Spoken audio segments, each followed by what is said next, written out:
দুটো জিনিসের কেউ যদি দায়িত্ব নেয় যে আমি জিহুব্বা দিয়ে কাউকে অকথ্য ভাষায় গালিগুলোজ করব না, আর লজ্জা স্থানকে বৈধ জায়গা ছাড়া অবৈধ জায়গায় ব্যবহার করব না, তো আমি মুহাম্মদ সাল্লাল্লাহু আলাইহি সাল্লাম তাকে জান্নাতে নিয়ে গিয়েই ছাড়বো ইনশাআল্লাহ।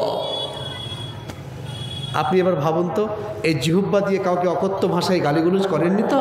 এই জিহুব্বা দিয়ে গীবত পরনিন্দা করেননি তো? এই জিহুব্বা দিয়ে মিথ্যা কথা বলেননি তো? এই জিহুব্বা দিয়ে হারাম ভক্ষণ করেননি তো?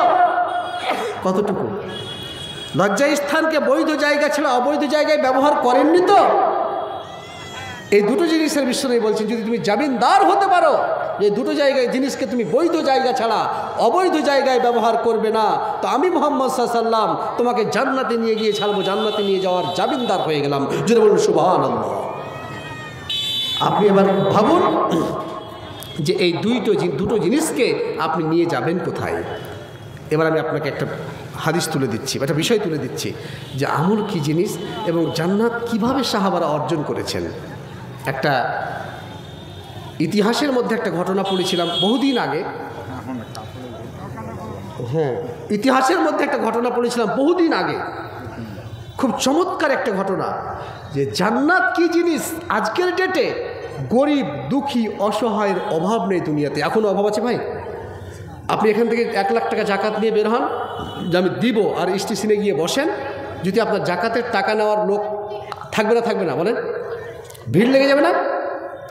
লোকে ভিড় লেগে যাবে গরিব দুঃখীতে। কিন্তু আজকের 1400 বছর পূর্বে অভাব ছিল পৃথিবীতে? 100 বছর পূর্বে যে বৃদ্ধ লোকগুলো বসে আছে তারাকে জিজ্ঞেস করেন, ঠিকঠাক করে ভাত খেতে পায়নি। কিন্তু আজকে অভাব নেই, মানে ভাত খাওয়ার অভাবটা আর নেই, কিন্তু ফকির মিসকিনের অভাব এখনও দূর হয়েছে? হয়নি। তাহলে আজ থেকে 1400 বছর পূর্বে উমর বিন আব্দুল আজিজের যুগে অভাব ছিল না, কি করে সেই অভাবগুলো দূর হলো? আপনি চিন্তা করেন তো, বলেন দেখি কি করে অভাব দূর হলো? কারণ জানেন? কারণ হচ্ছে তারা ন্যায়পরায়ণ শাসক ছিল। কি ছিল? ন্যায়পরায়ণ শাসক ছিল। আজকে যেটা ঘটছে, সব টাকা একজনের কাছে জমা হয়ে যাচ্ছে, সব টাকা একজনের কাছে জমা হয়ে যাচ্ছে, আর বাকিগুলো সব গরিব মানুষ খেতে মুচড়ে খাচ্ছে, তার কাছে টাকা জমা হয় না। একটা ঘটনা শুনে আমি আপনাকে। সাইদ বলে একজন ব্যক্তি, তিনি উমর রাদিয়াল্লাহু তাআলা আনহু যখন যেই সময় 18 লক্ষ বর্গমাইলের খলিফার দায়িত্বে ছিলেন, সেই প্রেক্ষাপটে হিমস বলে একটা প্রদেশ, সেই হিমস প্রদেশে সাইদকে দায়িত্বে পাঠালেন গভর্নর করে সরাসরি উমর রাদিয়াল্লাহু তাআলা আনহু। গভর্নর মানে রাজ্যপাল। একজন রাজ্যপালকে রাষ্ট্রপতি সরাসরি নিয়োগ দিতে পারে উইদাউট ইলেকশন, কোনো ভোট ছাড়াই। ভালো করে বুঝুন কথাটাকে। একটা রাজ্যপালকে নিয়োগ দেবে কে? রাষ্ট্রপতি, কোনো ইলেকশন ছাড়াই। ইলেকশন ছাড়া নিয়োগ দিলেন কাকে? তখন তো ইলেকশন নেই, তখন সিলেকশন। ইসলামের নীতি হচ্ছে কি? সিলেকশন। সিলেক্টেডের মাধ্যমে নেতা নির্বাচিত হবে।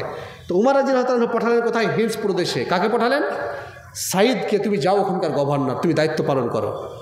হয়তো সাইদ ওখানে দায়িত্ব পালন করলেন। কিছুদিন দায়িত্ব চালার পরে হিমস প্রদেশের কিছু লোক উমর রাদিয়াল্লাহু তাআলা আনহুর কাছে এসে অবজেকশন জানালেন। কি? আমিরুল মুমিনিন, খলিফাতুল মুসলিমিন, আপনি যেই লোকটা সাইদকে আমাদের দায়িত্বে গভর্নর করে পাঠিয়েছেন, আপনি জানেন না আমির সাহেব, আপনি জানেন না আমিরুল মুমিনিন, হযরতে সাইদের ব্যাপারে একটা নয়, দুটো নয়, চারখানা অবজেকশন আপনাকে দিলাম। দয়া করে আপনি একটু অবজেকশনগুলো আমাদেরকে দেখে দেবেন।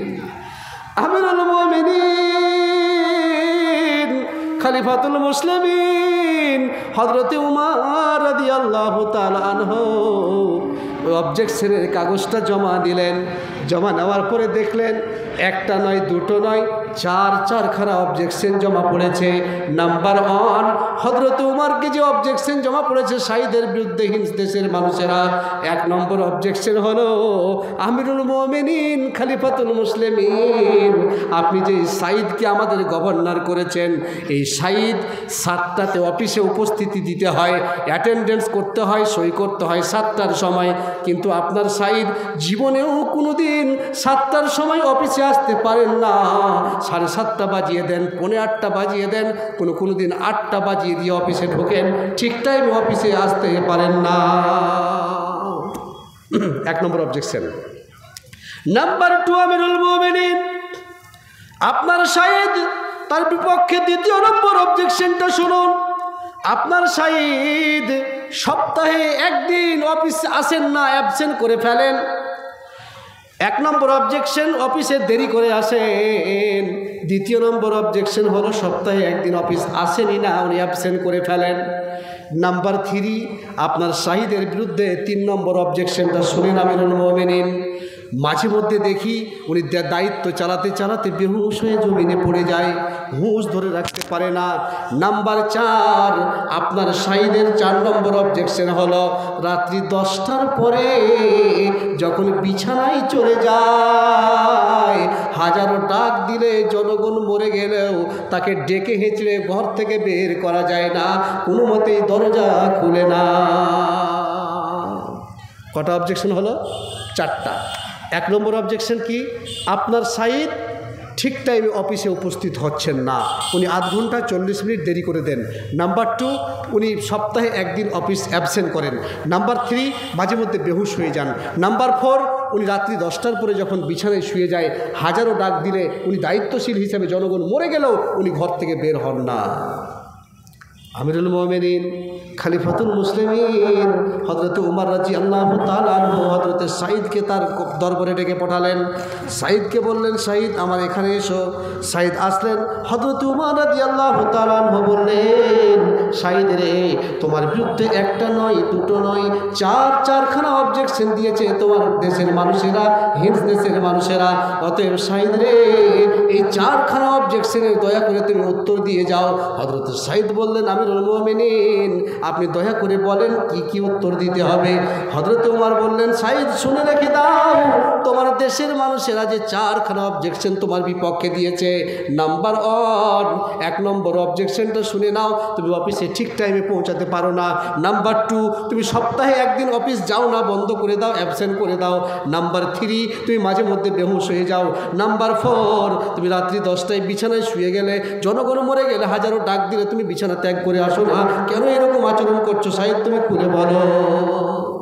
হযরত সাঈদ বললেন, আমিরুল মুমিনিন খলিফাতুল মুসলিমিন, আমি এগুলো কথা বলতে চাইনি আমির সাহেব, এগুলো কথা বলার কোনো অপেক্ষা রাখে না। আমার নিজস্ব ইন্টারনাল ব্যাপার, এটা আমার ব্যক্তিগত ব্যাপার, এ কথা বলার কোনো অবকাশ রাখে না আমিরুল মুমিনিন।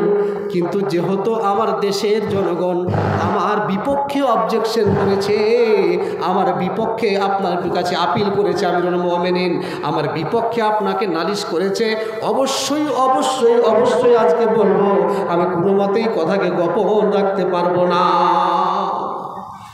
উত্তর দাও সাঈদ। সাঈদ একদিক থেকে উত্তর শুরু করলেন। মাইক কেন বলছিল ভাই, কী ব্যাপার?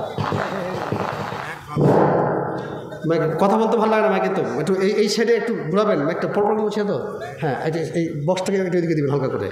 দ্বিতীয় নম্বর বিষয়, সাঈদ রাদিয়াল্লাহু তাআলা আনহু পরিষ্কার করে হযরত উমর রাদিয়াল্লাহু তাআলা আনহুর সামনে দাঁড়িয়ে কথা বলতে লাগলেন, আমিরুল মুমিনিন খলিফাতুল মুসলিমিন, আমি আপনার কাছে আমার বিপক্ষে যে অবজেকশনগুলো হয়েছে, এই অবজেকশনগুলোর একটা অবজেকশন শুনে নেন।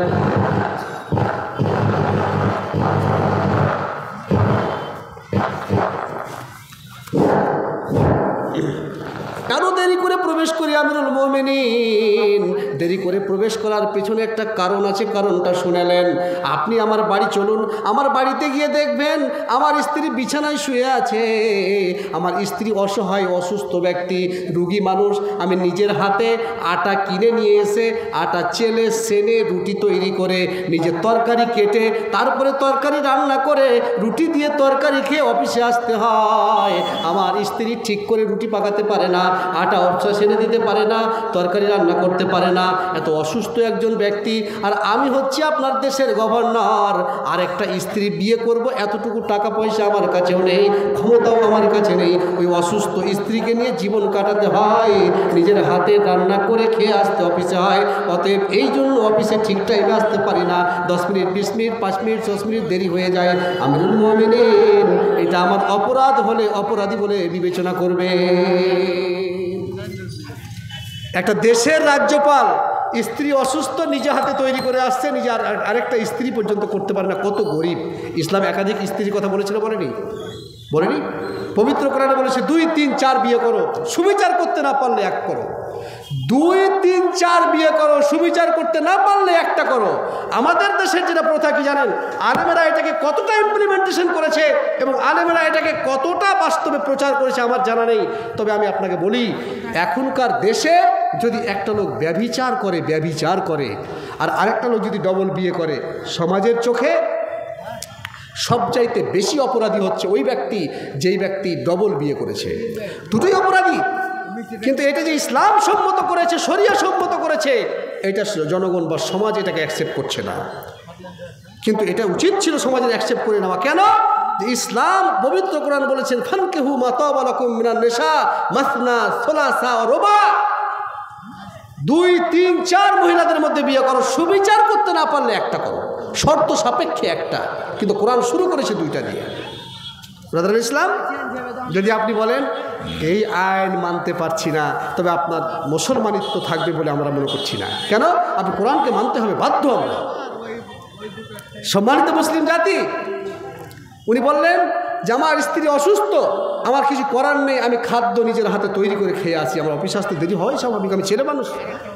আমিরুল মুমিনিন আমার বিপক্ষে 2 নম্বর অবজেকশনটা শুনেলেন। 2 নম্বর অবজেকশন হলো আমি সপ্তাহে 1 দিন অফিসে আসতে পারি না। কেন পারি না আমিরুল মুমিনিন? কেন পারি না এই জবাবটা আপনাকে বলে দিই। আমার ভাইয়ের আমার জামার দিকে, গায়ের দিকে তাকিয়ে দেখেন তো আমিরুল মুমিনিন। হযরত উমর এভাবে চোখ দিয়ে তাকাতে লাগলেন, বলেন দেখেন তো আমার গায়ের দিকে, এই যে দেখছেন একটা পাঞ্জাবি, আর এই যে পরনে দেখছেন একটা লুঙ্গি, এই লুঙ্গি এবং পাঞ্জাবি ব্যতীত দ্বিতীয় কোনো পোশাক বাড়িতে আমার জমা নেই। এই পাঞ্জাবি আর লুঙ্গি পরেই জীবনযাপন করি। এটা যখন অতিরিক্ত একটাই পোশাক, দ্বিতীয় কোনো পোশাক না থাকায় অতিরিক্ত ময়লা যখন জমে যায়, বেশি করে যখন কাপড়টা ময়লা ধরে যায়, তখন আমি সপ্তাহে 1টা দিন এই জামা কাপড়গুলোকে সারে ডুবিয়ে পরিষ্কার করি। আমিরুল মুমিনিন এই সার দিয়ে এবং সারে ডুবিয়ে যে কাপড়টাকে পরিষ্কার করি আমিরুল মুমিনিন, এই সারে ডুবিয়ে পরিষ্কার করতে গিয়ে বাড়ির দরজা ঠুকে দিয়ে উলঙ্গ হয়ে সারাদিন বাড়িতে থাকি। দ্বিতীয় কোনো পোশাক নেই যে পোশাকটা পরিধান করে আমি আজকের ডেটে আপনার অফিসে যেতে সম্ভব হবে আমার। অসম্ভব। সপ্তাহে 1টা দিন অফিস অ্যাবসেন্ট হয়। কেন হয়? এই যে পাঞ্জাবি আর লুঙ্গি আমার একটা, এছাড়া দ্বিতীয় কোনো পোশাক নেই। আমি ফের দেশের গভর্নর, দ্বিতীয় কোনো পোশাক নেই। এই পোশাকটাকে আমি খেচে দিই যে উলঙ্গ হয়ে দরজা লাগিয়ে বাড়িতে শুয়ে থাকি, বসে থাকি, যতক্ষণ পর্যন্ত পোশাকটা না শুকায় বাড়ি থেকে বেরোতে পারি না। আর এখনকার দেশের স্বাভাবিক যদি নেতা হয়, তার কাছেও টাকার অভাব আছে ভাই, কোটি কোটি টাকার মালিক, তাই না? আর তখনকার রাজ্যপালের একটা পোশাক উলঙ্গ হয়ে বাড়িতে খেচে দিয়েছে, ওই সেদিন সপ্তাহে 1 দিন অফিসে যেতে পারে না। চিন্তা করেছেন? আমিরুল মুমিনিন হযরতে উমরের দিকে তাকিয়ে বললেন, হযরতে উমর রাদিয়াল্লাহু তাআলা আনহুর দিকে তাকিয়ে বললেন, হযরতে উমরের দিকে তাকিয়ে বললেন, আমিরুল মুমিনিন আমার 3 নম্বর, আমার বিপক্ষে 3 নম্বর অবজেকশনটা আপনি শুনে নেন দয়া করে। নাম্বার 3, আমি মাঝে মধ্যে বেহুশ হয়ে যাই। কেন বেহুশ হয়ে যায় আমিরুল মুমিনিন? হযরতে খুব্বাব রাদিয়াল্লাহু তাআলা আনহুকে যখন ছুরি কাস্টে চাপানো হয়েছিল, ছুরি কাস্টে যখন খুব্বাবকে চড়ানো হয়েছিল, আমি সেই সময় হযরতে খুব্বাবের পক্ষ নিতে পারিনি। হযরতে খুব্বাবের বিপক্ষে আমি হযরতে খুব্বাবকে ছুরি কাস্টে চড়াতে আমারও হাত রয়েছে আমিরুল মুমিনিন, আমি পারিনি। হযরতে খুব্বাবকে ছুরি কাস্টে চড়াতে দেব না বলে তার পক্ষে বিপ্লব আনতে পারিনি, আন্দোলন গড়ে তুলতে পারিনি আমিরুল মুমিনিন। অতএব দয়া করে আজকে আমি এই ভুলটা করেছি, আমার বারবার স্মরণে চলে আসে, আহারে যদি সেই সময় আমি মুসলমান থাকতে পারতাম, আমি যদি সেই সময় মুসলিম থাকতে পারতাম, তবে হযরতে খুব্বাবকে ছুরিতে ঝুলাতে দিতাম না, আমি সহযোগিতা করতাম, তার পক্ষে আমি লড়াই করতাম। অতএব লড়াই করতে পারিনি। ওই স্মরণে যখন কথাটা চলে আসে, আমি আর হুঁশ ধরে রাখতে পারি না, বেহুশ হয়ে জমিনে পড়ে যায়। নাম্বার 4, আমিরুল মুমিনিন খলিফাতুল মুসলিমিন আমার বিপক্ষে চতুর্থ নম্বর অভিযোগ, রাত্রি 10টার পরে যখন বিছানায় চলে যায়, দরজাটা বন্ধ করে ঘরে ঢুকে যায়, হাজারো ডাক দিলে জনগণ মরে গেলেও বিছানা ত্যাগ করে আমি বের হয় না। কথা তো সত্য আমিরুল মুমিনিন, একটাও কথা মিথ্যা আমার জনগণ বলেনি। কিন্তু কেন এটা করি শুনেন, আমি সময়কে 2 ভাগে বিভক্ত করেছি। সকাল 6টা থেকে নিয়ে বিকেল 4টা রাত্রি 10টা পর্যন্ত জনগণকে এই সময়টাটুকু দিই। আর যখন রাত্রি 10টা বেজে যায়, আমি বিছানায় গিয়ে দরজাকে বন্ধ করে দিয়ে উজু করে আল্লাহর দরবারে এইভাবে সলাত আদায় করতে দাঁড়িয়ে যায়। আর সলাত আদায় করতে দাঁড়িয়ে গিয়ে জীবনের যত চোখ দিয়ে ঝল ঝল করে জল বয়ে বয় এবং অঝোর নয়নে কাঁদি আল্লাহর দরবারে দাঁড়িয়ে, রব্বুল আলামিন, আমার দেশ চালাতে গিয়ে কোথাও ভুল হতে পারে, দেশ চালাতে গিয়ে কোথাও অন্যায় হতে পারে আমিরুল মুমিনিন। এইভাবে আমি আল্লাহর দরবারে নিজের পাপের জন্য কাঁদতে থাকি। অতএব দয়া করে এই রাত্রি 10টার পরে যে আল্লাহর দরবারে কাঁদি গো আমিরুল মুমিনিন, এই সময়টুকু আপনি আমার কেড়ে নেবেন না। আল্লাহর দরবারে কাঁদার সময়টুকু কেড়ে নেবেন না। এই সময়টুকু আমি আল্লাহকে দিয়ে নিজের পাপগুলোকে মোচন করার চেষ্টা করি। আমিরুল মুমিনিন, তাদের যদি ভুল থাকতে পারে, আপনার যদি ভুল থাকতে পারে, আমি শাহিদ, আমারও তো জীবনে কোনো ভুল থাকতে পারে আমিরুল মুমিনিন।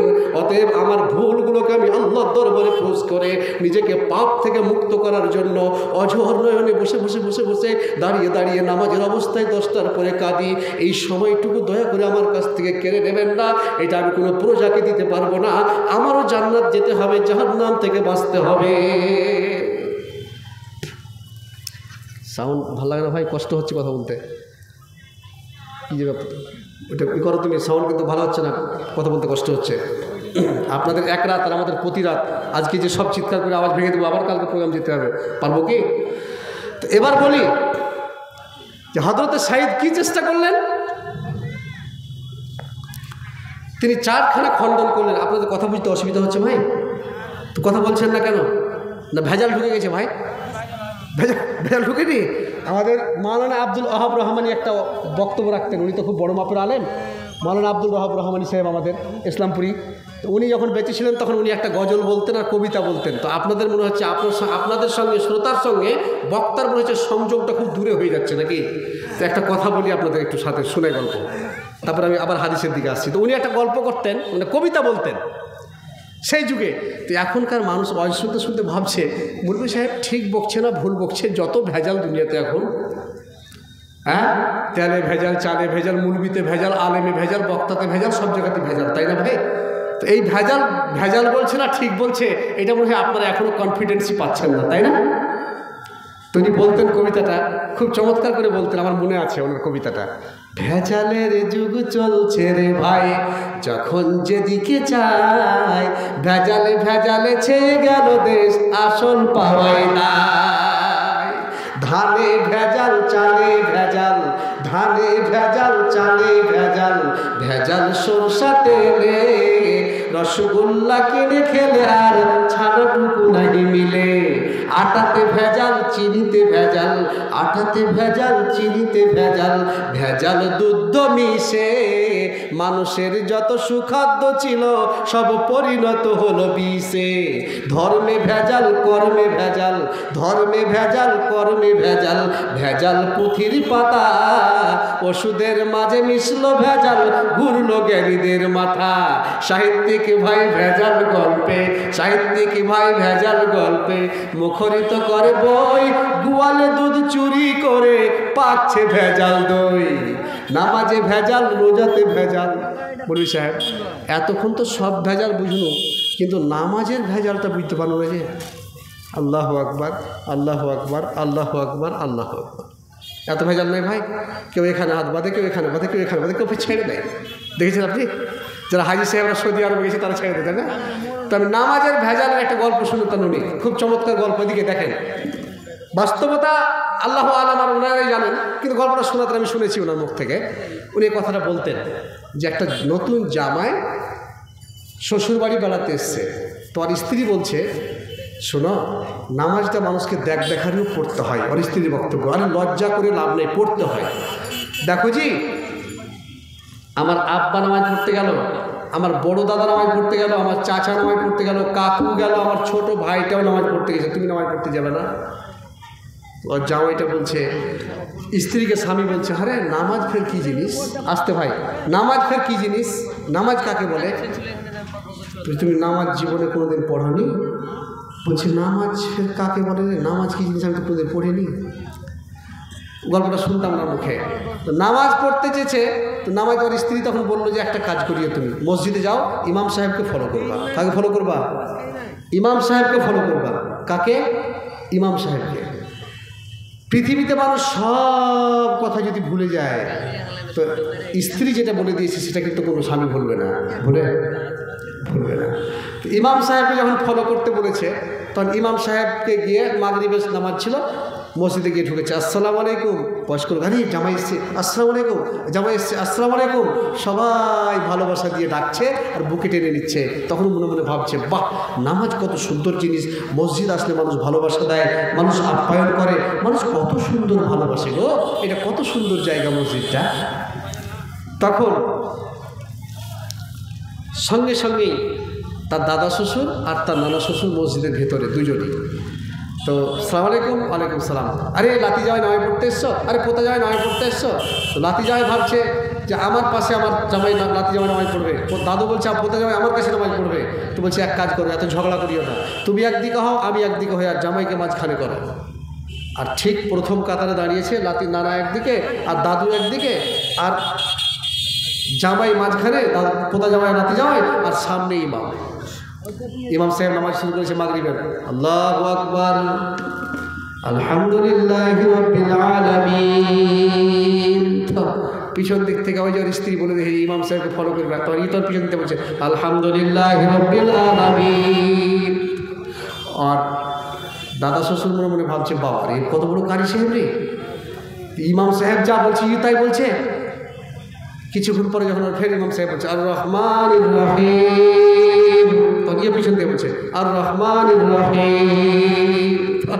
আর নানা শ্বশুর বলছে মান সম্মান কেন রে এভাবে? তখন ওই কাহিনীর হোলা দিয়ে আস্তে করে বলছে, তুই কেন বলছিস, তুই লক্ষ্য থাক, এটা বলতে চাইছে কিন্তু কথাটা মুখ দিয়ে বলতে পারে না, হোলা দিয়ে বলছে থাম না, হ্যাঁ থাম, তুই কেন বলতে লাগবি, থাম।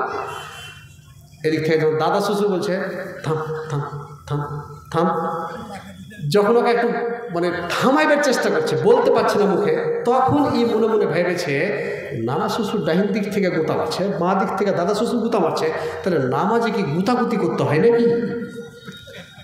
মানে কী ব্যাপার আসলে? এই জোরাল ছেলে এদিকে মেরেছে ঘোড়া, এদিকে কাতার পড়ে গেছে, এদিকে কাতার পড়ে গেছে। উঠে যাওয়ার পরে বলছে, হ্যাঁ তুই নামাজ কোনদিন পড়েছিলি বাপ জন্মে? কেন?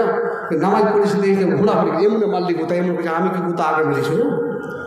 তুমি আর নানা শ্বশুর দাদা শ্বশুর তোমরা তো আমাকে গুতা মারা শুরু করলে, তাই ভাবছি নামাজে গুতা মারতে, আমি তো নামাজ কোনদিন পড়িনি।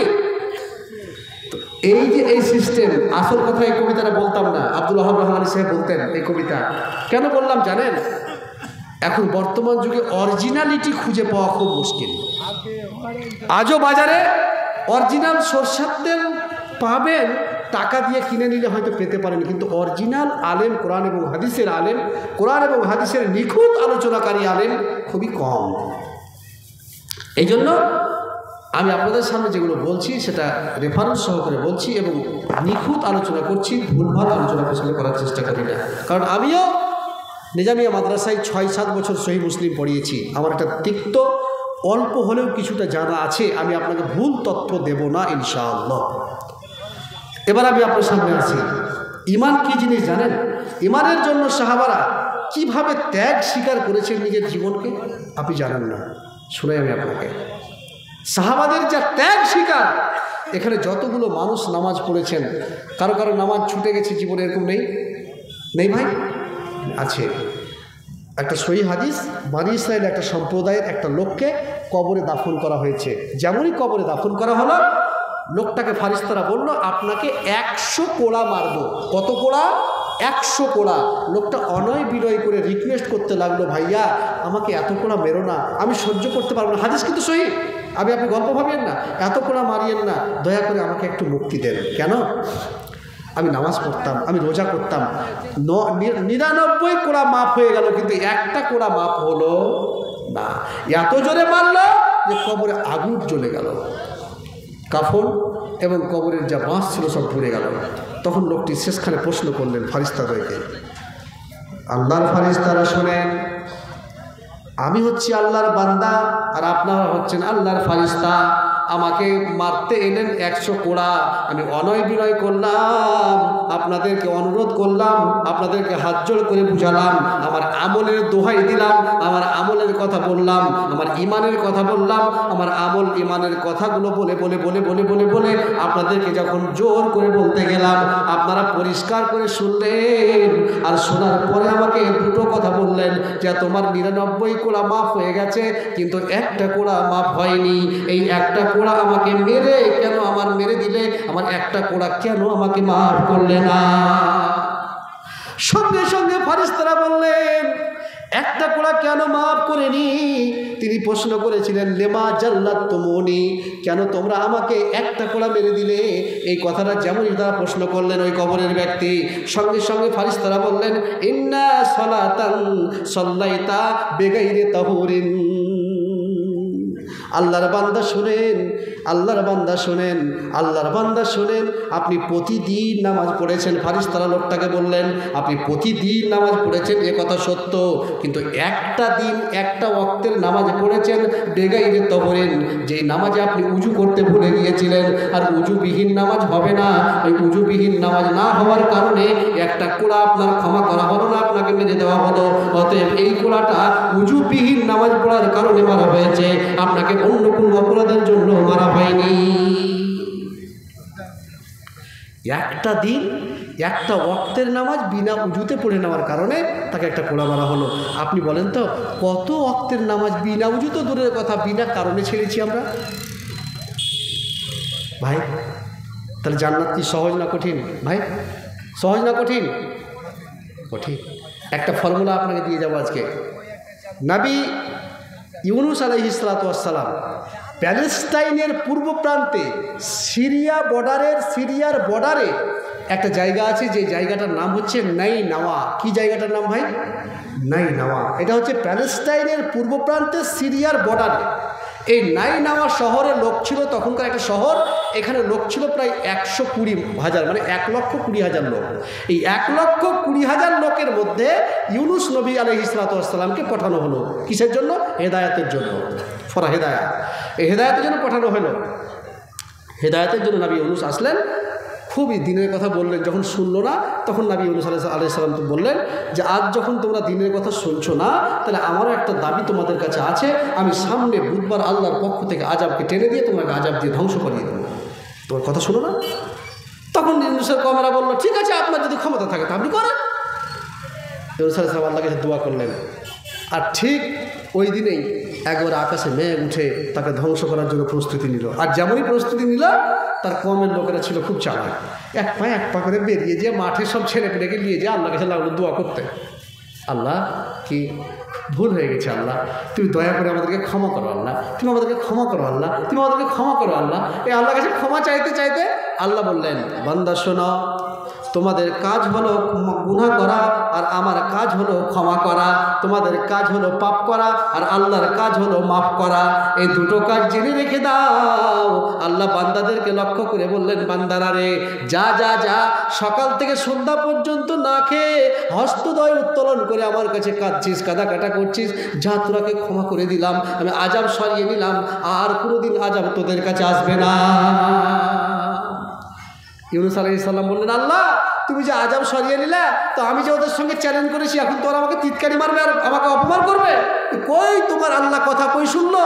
কই আমাদের কাছে আজাব এসছে, আমাদেরকে তো এরকম কথা বলবে আল্লাহ? তখন নবী ইউনুস আলাইহিস সালাতু ওয়াস সালাম সঙ্গে সঙ্গে বাড়িটাকে ত্যাগ করে দিয়ে বাড়ি থেকে রাগ করে বেরিয়ে গেলেন। কোথায় গেলেন? তো চলে গেলেন সেই দেশের ইরাক এবং সিরিয়া, তখন অবিভক্ত এলাকা। ইরাক এবং সিরিয়াতে একটা নদী আছে, যেই নদীটার নাম হলো টাইগ্রিস নদী। এই টাইগ্রিস নদীটা পার করে ওই নবী ইউনুস আলাইহিস সালাম যাবেন, কিন্তু নৌকায় উঠে গেছেন। রাত্রির অন্ধকারে নৌকায় যখন উঠে গেছেন নবী ইউনুস আলাইহিস সালাম, তখন নৌকা ডুববো অবস্থায় মাঝি বলছেন, ভাইয়েরা আপনারা কি এমন আছেন যেই লোকটা নিজের মনিবকে না বলে, নিজের মালিককে না বলে নৌকাতে চেপেছেন? আমাদের উচিত হবে নৌকা থেকে নেমে যাওয়া। কারণ হলো মালিককে না জানিয়ে যদি কেউ দেশ ত্যাগ করে নৌকায় চলে থাকেন, তাহলে অবশ্যই নৌকা ডুববো অবস্থায় হয়ে গেছে। দয়া করে আপনি জানিয়ে দেন। নবী ইউনূস বললেন, আমি আমার মনিবকে না বলে রাগ করে বেরিয়ে গেছি, নাইনওয়া শহর থেকে বেরিয়ে গেছি। সঙ্গে সঙ্গে তাকে ধাক্কা দিয়ে ফেলে দেওয়া হলো। আর ধাক্কা দিয়ে যেমন ফেলে দেওয়া হলো, কারণ কোরআনের আয়াতের শব্দটা এসছে ইজিদ জাহাবা মুগাজেবান। এই মুগাজেবান অ্যারাবিক ব্যাকরণে হাল হকে আছে। অতএব মুগাজেবান মানে রাগান্বিত অবস্থায় নবী ইউনূস বেরিয়েছিলেন বাড়ি থেকে। অতএব তাকে বের করে নিয়ে যাওয়া হলো। সঙ্গে সঙ্গে নবী ইউনূস আলাইহিস সালামকে ধাক্কা মেরে যেমনই ফেলে দেওয়া হলো, ফালতাকামা হতো একটা মাছ এসে তাকে গট করে গিলে দিল। সামুদ্রিক মাছ, এত বড় মাছ যে দাঁতের কোনো আঁচড় লাগেনি নবী ইউনূস আলাইহিস সালামের গায়ে। গট করে গিলে নেওয়ার পরে নবী ইউনূস আলাইহিস সালামকে মাছ একেবারে সমুদ্রের তল অংশে নিয়ে চলে গেল। তল অংশে নিয়ে যাওয়ার পরে সমুদ্রের তলদেশে নবী ইউনূস আলাইহিস সালাম দেখতে পেলেন মাছের পেটে নয়, ডানে বামে শামুক এবং ঝিনুকের পক্ষ থেকে গুনগুন গুনগুন করে আওয়াজ হচ্ছে। মানে সাবহানাল্লাহি মা ফিস সামাওয়াতি ওয়া মা ফিল আরদ, আকাশ এবং জমিনে যা কিছু আছে সব কিছুই আল্লাহর সবসময় তসবিহ যাপন করেন। তিনি মাছের পেটে সমুদ্রের ভিতরে দেখতে পেলেন, শুনতে পেলেন গুনগুন গুনগুন আওয়াজ। তখন তার একটা ব্রেন খুলে গিয়ে তিনি বলতে লাগলেন, লা ইলাহা ইল্লা আনতা সুবহানাকা ইন্নী কুনতু মিনাজ জালিমিন। রব্বুল আলামিন হাই দুয়ার শেষ অংশে লক্ষ্য করেন, ইন্নী কুনতু মিনাজ জালিমিন, আমি হচ্ছে একজন জালেম। আপনার আইনকে অমান্য করে রাগ করে নাইনওয়া শহরকে ছেড়ে চলে এসেছি, দয়া করে আমাকে একটু উদ্ধার করেন। 3 দিন নবী ইউনূস আলাইহিস সালাম মাছের পেট থেকে কেঁদে কেঁদে আল্লাহর কাছে দোয়া করলেন।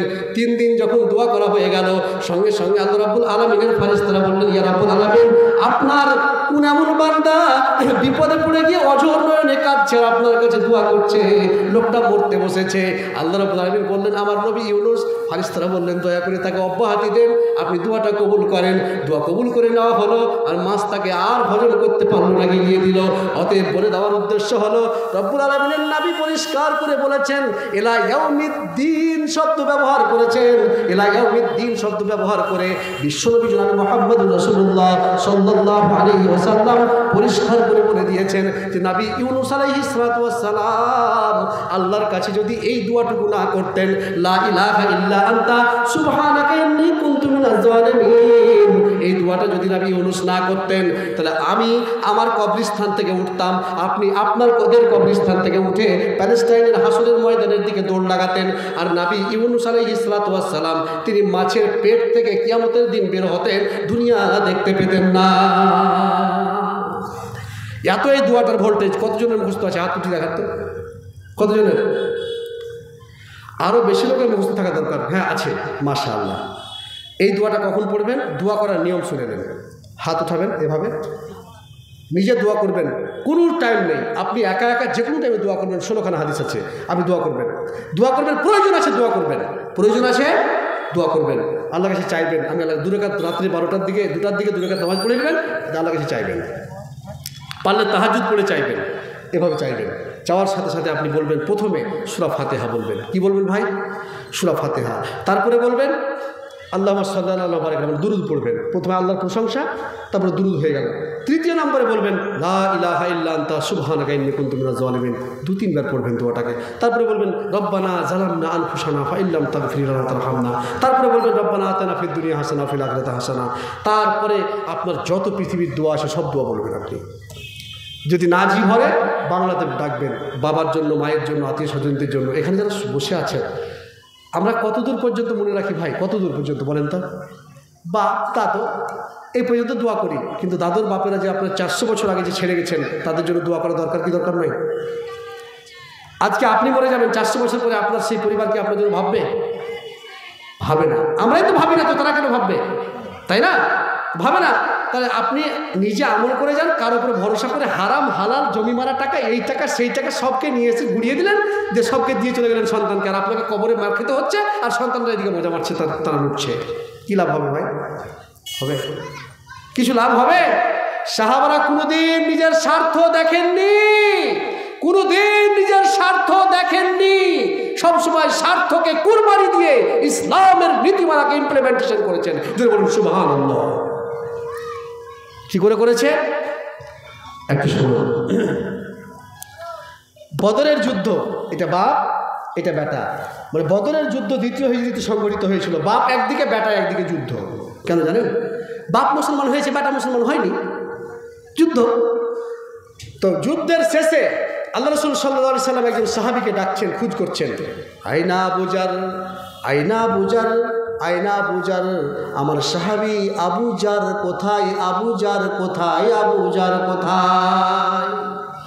সাহাবীরা বললেন, ইয়া রাসূলুল্লাহ, ইয়া হাবিবাল্লাহ, ইয়া নবী আল্লাহ, আল্লাহর নবী গো, ওই যে দেখেন বদরের যুদ্ধের মাঠে, বদরের প্রান্তে আপনার সাহাবী আবু জার মাঠের এক কোণে বসে বসে বসে বসে অঝোর নয়নে কাঁদছেন, চোখের জলগুলো ফেলছেন গো নবীজি। এত কাঁদছেন যেন আবু জারের চোখ দিয়ে জল পড়ে, দাড়িগুলো ভিজে টস টস করে জল মাটিতে পড়ছে, মাটিটা ভিজে থুপথুপে হয়ে গেছে।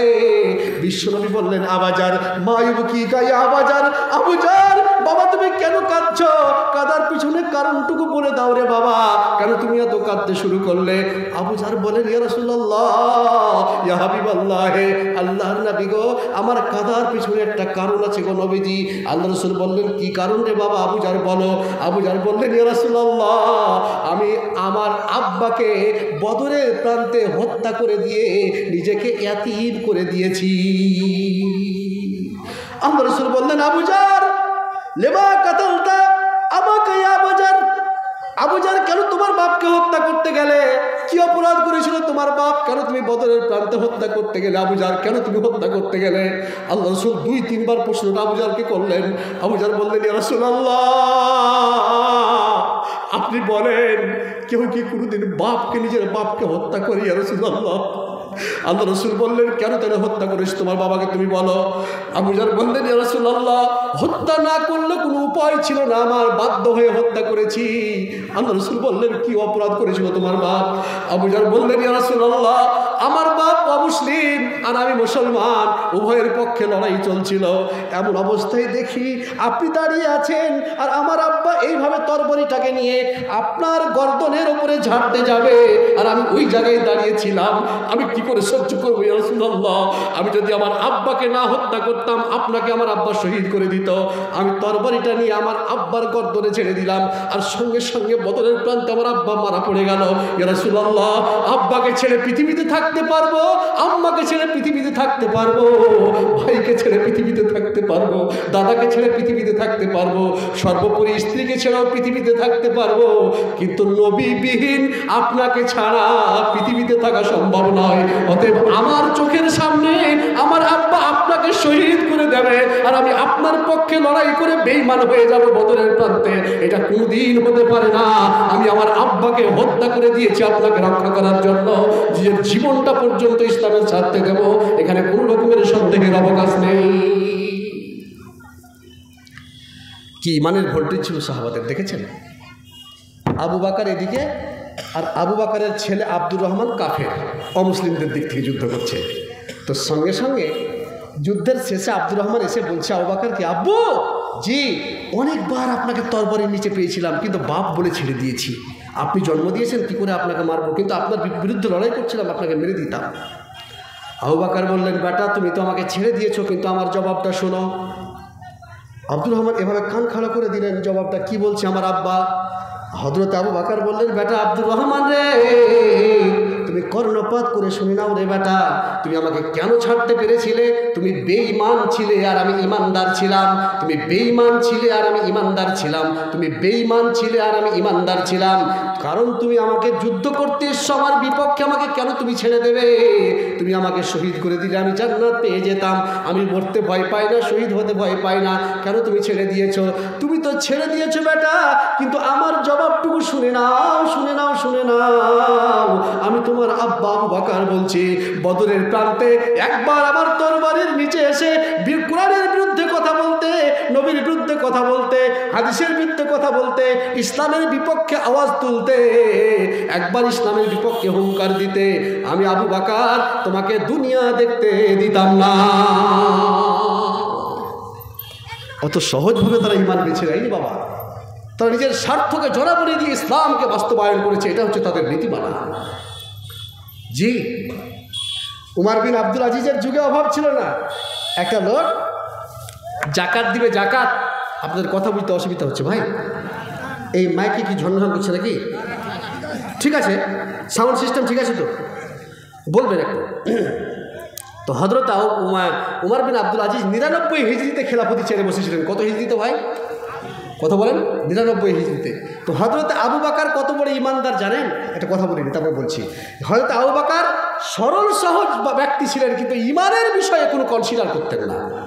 উনি বসে আছেন, তো খাদেম চাকর যদি কিছু ইনকাম করে মালিকের জন্য খাওয়া কি জায়েজ, কি বৈধ। তো খাদেম চাকর ইনকাম করতেন, তো আবু বকরের যে তুমি জিজ্ঞেস করতেন, আরে বাবা এটা বৈধ পন্থায় নিয়েছো না অবৈধ পন্থার ইনকাম তোমার? যখন খাদেম বলতেন বৈধ পন্থায়, তখন উনি খেতেন, আর অবৈধ পন্থায় বলে খেতেন না। কিন্তু যতদিন জিজ্ঞেস করেছেন খাদেমের কাছ থেকে রেজাল্ট পেয়েছেন বৈধ পন্থায়, বৈধ পন্থায়, বৈধ পন্থায়, মানে হালাল রুজি। তো উনি বিশ্বাস করলেন যে না, বৈধ পন্থারই রুজি হবে। আমাকে ধরেন যে আপনার 3 বার জালসায় দাওয়াত দিয়েছেন, আমি ভালো ওয়াজ করেছি, 4বার যদি হাতা ফেলে দিই, ভালো ওয়াজ না করতে পারি, তাহলে আপনারা কি আমার 3 বারের বিশ্বাসকে ভেঙে দেবেন না? স্বাভাবিক কথা, 3 বার ভালো করেছি, সেটা এবার ভালো ওয়াজ করতে পারলো না, এটা হবে, স্বাভাবিক হতে পারে। তো এই ক্ষেত্রে কি হয়েছে, হয়তো আবু বকর যতদিন জিজ্ঞেস করেছে হালাল হালালই বলেছে। শেষ টাইমে একদিন খাদেম কয়েকটা খেজুর টেবিলের উপর রেখেছিল, দিয়ে মুখে পড়ে দিয়েছে, খেয়েছে। যেমনই খেয়েছে, খাদেম শাহাদাতের আঙুল তুলে দিয়ে বললেন, আমিরুল মুমিনিন, খলিফাতুল মুসলিমিন, আপনি জিজ্ঞেস ছাড়া কোনোদিন খাননি যেটা হালাল না হারাম, কিন্তু আজকে জিজ্ঞেসবিহীন কেন খেলেন? আপনি কি জানেন যে আজকে যে খেজুরটা উপার্জন করেছি সেটা হালাল খেজুর নয়, এটা অবশ্যই হারাম খেজুর। আমিরুল মুমিনিন। একটা মহিলা গর্ভবতী অবস্থায় বাড়ি থেকে যাচ্ছিল, আমি তাকে মিথ্যা প্রতারণা দিয়ে, ধোকা দিয়ে, মিথ্যা দিয়ে কথা বলে আমি সেই খেজুরটা উপার্জন করেছি, এটা হালাল খেজুর নয়, এটা অবশ্যই হারাম খেজুর, হারাম খেজুর, হারাম খেজুর। আপনি কেন খেলেন আমিরুল মুমিনিন? আমাকে একবার কেন জিজ্ঞেস করলেন না? হযরত আবু বকর বললেন, বাবা যতবার তোমাকে জিজ্ঞেস করেছি তুমি হালাল বলেছ, আমার বিশ্বাস ছিল যে তুমি হারাম জিনিস নিয়ে এসে টেবিলে রাখবে না, আমি খেয়ে নিয়েছি। বাবা যাও যাও যাও, বালতিতে করে জল এনে দাও। 1 বালতি জল এনে দিলেন। আমিরুল মুমিনিন হযরত আবু বকর পেট ভর্তি করে জল পান করলেন। আর এইভাবে জল যখন পান করা হলো, 2 আঙ্গুলকে আলা জিভায় ঢুকিয়ে দিলেন, আর যা ছিল ভিতরে ভিতরে বমি করে ফেলে দিলেন। আবার জল ঢুকালেন, আবার আঙ্গুল ঢুকালেন, আবার বমি করে দিলেন, আবার জল ঢুকালেন, আবার আঙ্গুল ঢুকালেন, আবার বমি করে দিলেন। খাদেম বললেন, আমিরুল মুমিনিন, একবার বমি করলেই যথেষ্ট ছিল, কেন আপনি বারবার বমি করলেন? আমিরুল মুমিনিন হযরত আবু বকর বললেন, বাবা আমার বারবার বমি করার পিছনে একটা কারণ শুনে নাও। কারণটা হলো যে আমি একবার কেন বমি করলেই যথেষ্ট ছিল, কিন্তু বারবার বমি কেন করলাম? যে হতে পারে খেজুরের ছিলকা, খেজুরের একটু মিষ্টতা, খেজুরের একটু আঁশ যদি ভিতরে থেকে যায়, আর ওই আঁশটুকু যদি জাহান্নামে নিয়ে চলে যায়, তবে আমি জাহান্নামের আগুনে পড়তে পারবো না, রক্ত উঠে বমি করতে করতে জীবন শেষ করে দেব, কিন্তু হারাম পেটে আবু বকরের থাকবে না, হালাল রুজি নিয়ে এই পৃথিবী থেকে মরব। আপনি ইমানের কত অংশ নিয়েছেন আর কত অংশ শেষ করেছেন? হযরত ওমর রাদিয়াল্লাহু তাআলা পাহারা দিতেন, পাহারা, যে কে কোথায় অসহায় অবস্থায় পড়ছে। তো একদিন দেখছে একটা বৃদ্ধা মহিলা, 2 চোখের অন্ধ, একেবারে শেষ বয়স, 80 বছর 70 বছর বয়স, কিছু দেখতে পায় না। এই 2 চোখের অন্ধ, ছেলে নাই, মেয়ে নাই, স্বামী নাই, কেউ নাই, বাড়িতে বসে আছে, পায়খানা বা পেচ্ছাপ করে একটা বালতিতে জমা করে, আর নিজে স্নান টান করে জীবন কাটায়, দেখতে পায় না।